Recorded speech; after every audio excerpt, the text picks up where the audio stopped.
Unit 3. Energy. Track 21. Do you think the government should charge a carbon tax? A carbon tax? What do you mean exactly? Well, whether companies and individual citizens should pay some kind of carbon tax in proportion to the amount of carbon they use to offset carbon emissions. No, I don't think so. But it could be voluntary. In the same way, when you book a flight with certain airlines, you can choose to pay carbon offset or not. A carbon tax wouldn't be at all popular here in the UK, although I do think more manufacturing companies could make regular donations to offset their carbon emissions. Do you think the government should charge taxpayers a carbon tax? No, not if it's just another tax. I think it'll fail. But if it's a tax which makes industry and people really behave differently, that's all to the good.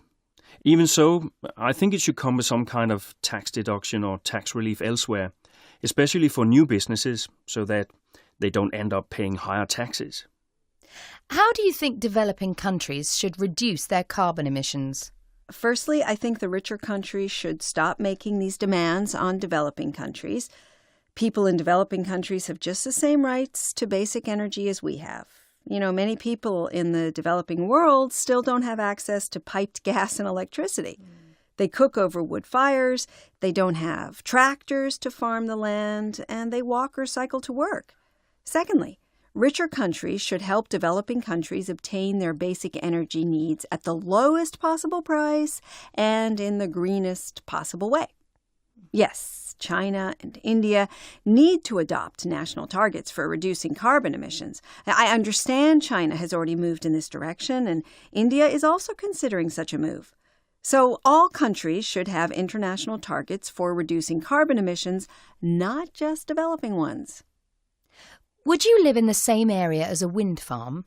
Yes, if the wind turbines were located in the right position without damaging the local environment.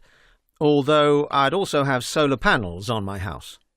Well, the countryside where I live is very picturesque, so I can see how some locals might object to it. But there is very high unemployment, so if it brought jobs and improved services to the area, why not? The trouble with wind power is that although it's a clean energy, some people don't want turbines in their local area because, well, they obviously spoil the scenery. But it's now typical in many parts of the U.S. and Europe for landowners to lease their land to wind energy developers, and there are a few complaints. At the end of the day, it's certainly preferable to living next door to a nuclear power station.